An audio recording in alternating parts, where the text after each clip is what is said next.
I've not lost any faith in Dak Prescott because, much like Shady, while I do think that Dak is playing and looking a lot different this year. You know what, Joy? Now that you mention it, you look a little bit different this year as well. You got a little bit of Neanderthal, caveman, upper brow action going there. You almost look like a feminine version of Charlie Villanueva a little bit. Dak has the ability to not play well in a game. Like, we've seen that before. It happens. We've seen it. We saw it in the playoffs last year against the Niners. We saw it in the playoffs the year before that against the Niners. We've seen it against Buffalo this year. We've seen it against the Niners this year. We saw it in Week 18 last year at the Commanders. He will have a down game. And yes, the rest of the team might struggle as well, but you're the quarterback, so this is we're not talking about everybody else. Y'all see how quiet her co-hosts are? That's because they know that she's cooking with cold water right now. Joy Taylor, it's interesting that rule only applies when you're discussing Dak Prescott. We're not talking about everybody else, but you have to. You see, that's how football works. It's a team sport. Wins are not a quarterback stat. I've been hammering that point home for a very long time now. In football, for you to win, multiple positions have to play well. You're not only going to see just the quarterback play well in a win. If a quarterback played well, that usually means the offensive line might have played well. The receivers he was throwing to played well. Hell, the running back might have had a decent game if the quarterback played well. That's not how football works. Joy Taylor. Because everybody else has been playing at a high level as well, and we don't give them the praise. We're not talking about that Micah Parsons is the MVP. Pardon my language, but this hoe is stupid. Bruh, Deron Bland has been getting a lot of credit for being an amazing defensive player, and he's in the Defensive Player of the Year voting right now. Micah Parsons still is being recognized as one of the best pass rushers in the entire NFL. CeeDee Lamb has been getting his love. Hell, oh my God. Joy. Oh, how I'm so thankful I don't have to exist in your ignorant little bubble that you live in. So I haven't lost any faith in Dak Prescott. I feel like I know what Dak Prescott is. Joy, your ass don't even know how to pick your own hairstyle out. You have no clue what Dak Prescott is as a quarterback, because I'm 100% convinced. You actually don't even know nothing about football, like, at all. And that weak-ass argument that you just put together to prove why you have lost faith or don't have faith in Dak Prescott, which essentially consisted of just you saying, I've seen him have a bad game before. Shut your ass up. I'm not even upset at this take. I'm genuinely just kind of sad. I'm kind of sad, bro. Joy Taylor, what in the hell was that? Now look, usually I wait for you guys to say something dumb and wait for you to put your foot in your mouth or bring up some false stats or just false narratives in general. So that way I come up here, show you guys the statistics, show why these people are bad at their jobs, correct the wrongs that are being made on national television. And I'm essentially like the checks and balances for national media narratives. On this one, I can't even I don't know whether to disagree and call her a moron for stating something that literally every athlete in the history of professional athleticism has been through, meaning not playing well. Like literally every athlete in the history of athletedom has had bad games. Anybody who has ever laced up a pair of shoes, put on some water flippers, got some skis tuned up, put some damn snow boots on, put a skateboard helmet. I don't care what you done did. Anybody that has participated in any sort of athletic competition has had a bad game. So I can't even necessarily disagree with the basis of what she said, because I guess it's right. It's true. I can't believe I'm saying this. It's true. Dak Prescott has proven he can have a bad game. Joy Taylor, you're an idiot. Okay, y'all, let's get to the big screen.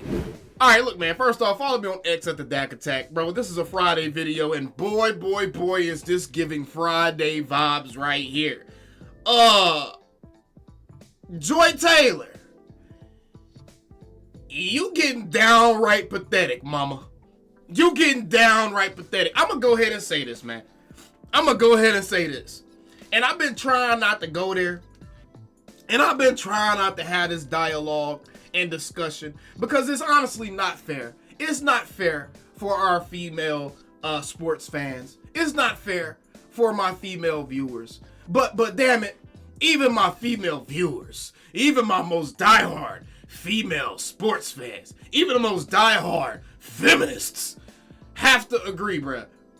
Joy Taylor is making all women look bad in this particular industry, and she is like the beacon for why men don't want to hear women talking sports. And we're about to have a very touchy conversation, so feel free. This is a safe space. I'm not going to like ridicule or, try to virtue signal any of you guys. Feel free to voice how you really feel about this conversation we're about to have. Because Joy Taylor, man. What in the arguments of arguments? Before I get into,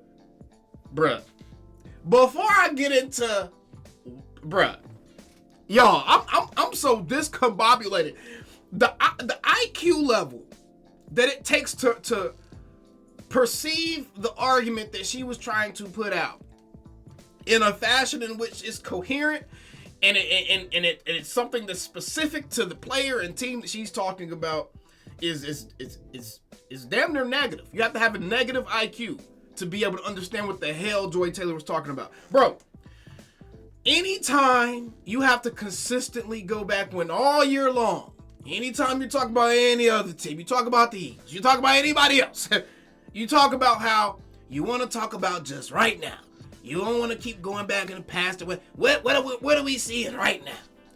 And you keep going back to the Cowboys lost to the 49ers. And then they lost to the 49ers. And then they lost to the 49ers. Oh, and then you threw in the Week 18 loss against the Commanders in there. A game in which, let's be honest, bro, did not mean a whole lot for the Dallas Cowboys going into that playoffs. That Week 18 game was damn near a throwaway game. Yes, Dak played the whole game. But I firmly believe that the Cowboys, if you watch that game, I firmly believe the Cowboys went into that game playing a more conservative approach. And she's talking about a game in which, again, it had no effect on what the Cowboys had going on in the playoffs. And then the next game after that, they went on to, I believe, blow out the Tampa Bay Buccaneers, and Dak Prescott had a near-perfect game. So that point is irrelevant, and it's a division game, and teams lose division games all the time, and quarterbacks look bad in games. In fact, we've seen, bro, I can't dignify this argument by trying to pull stats and all this other stuff, bro, because this is just so stupid. This is just so pathetic. It's so much of a reach, and it's genuinely making women in sports look bad. We see it all over the place now. I don't care what channel you're watching, whether it's ESPN, whether it's FS1, whether it's TNT, you're going to see female representation on television, on your sports talk television shows now, as far as it pertains to national media. And more power to them. I want to make it very clear. I have a daughter. I am a married man. I am very much so a supporter of women. But I'm going to say this, man. There's a large contingency of men. And I have my times too when I'm going to be real. I don't want to hear Joy Taylor trying to break down football to me. I don't want to hear anything Kimberly A. Martin on ESPN has to say about NFL football to me. I don't want to hear anything Malika Andrews has to say about the NBA. I'm going to be real, bro. And Joy Taylor being on national television doing this is setting women back decades and decades and decades. Because here's the thing. You guys are not taken seriously. You guys are not looked at as a welcomed fixture on a lot of these programs as it already stands. When you then have multiple women, it's not even just Joy Taylor's to Kimberly A. Martin's, even though Kimberly A. Martin, ever since the Michael Parsons thing in my video blowing her spot up, she done kind of came back to earth a little bit. But you got these women on these programs trying to talk to people about sports, and the most articulate argument they could come up with is this player has shown us that he can lose sometimes. This player has shown us that he's capable of a bad game. This player showed us that he had a bad game against the same team 3 times in a row. Have you ever thought that maybe that team just has the Cowboys number, bro? Because I'm almost at that point. If we play the 49ers again this year in the playoffs somehow, and the 49ers stomp us out again, I'm just going to move to the mindset of we need somebody else to eliminate that team before we see them in the playoffs. Because they have our number very clearly. You named one team over and over and over again, and then the Washington Commanders, just so you can have some variety in there in the game, which was a throwaway game. So here's my question to everybody. Y'all keep calling this man a choker and all this stuff, but if he's only losing to one team, literally one team has been the culprit of putting the Cowboys out in the playoffs the last couple years and just honestly stomping us out of our misery during the regular season this year, right? One team. If there's only one team that's your bugaboo, that you're consistently losing games to, and that you're consistently having bad performances against, what are we talking about here? What are we talking about? In the history of all professional sports, every single player has had that arch nemesis that has their number. Every single player has had that team that they don't play their best games against. Every single player has stadiums they don't have their best games in. Every single player loses. Why am I? Her most articulate argument was that this person has proven that they can play bad. So therefore, no, she has no faith in Dak Prescott.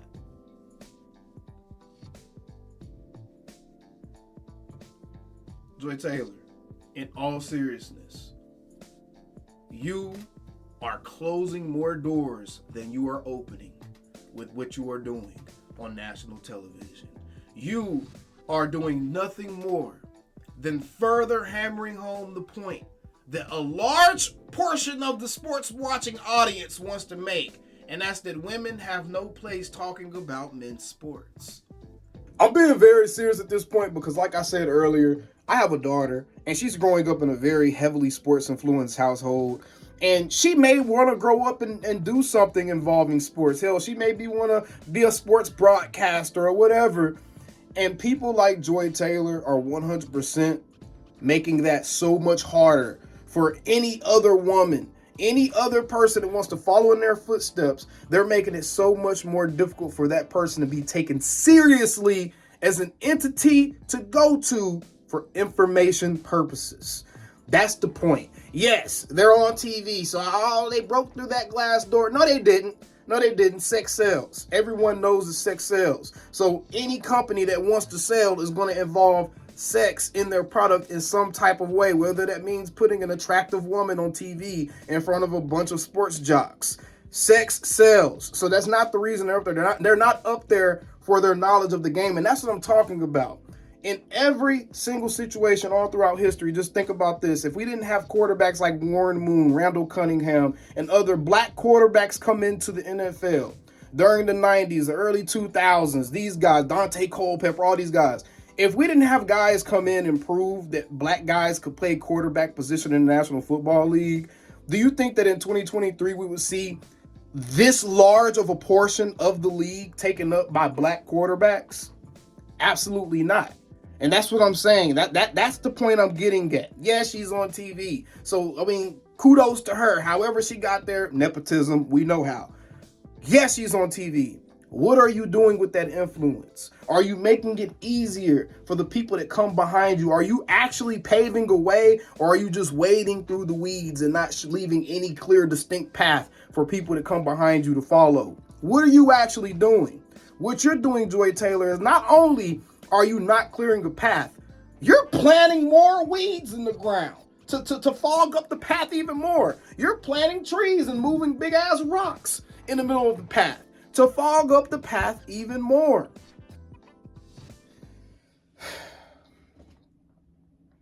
And I know some of y'all gonna be like, oh, I don't think it's that deal. It's not that. Yes, it is, bro. Yes, it is. A lot of people don't like hearing women talk sports. And stuff like this is just going to further intensify that feeling, bruh.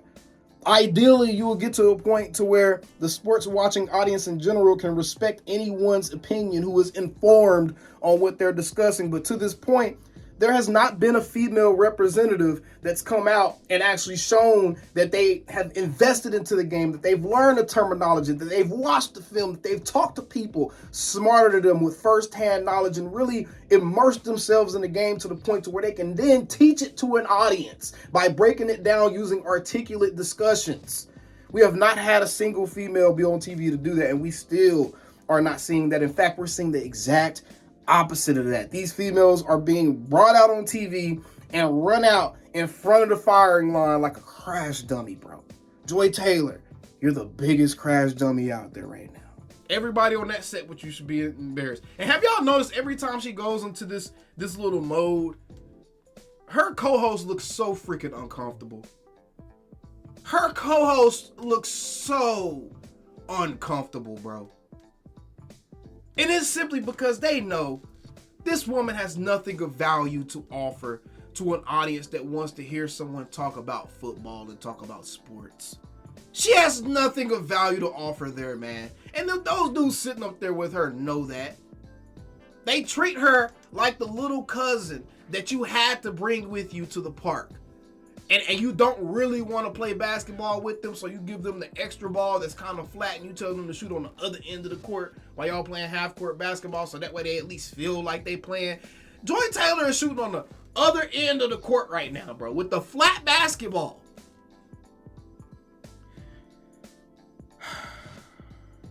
I'm not even having fun no more, bro. At this point, I'm genuinely just it's depressing, bro. Because this is what sports media is now. The best, most striking analysis you can give is I don't trust this player because they've shown you that they can have a bad game.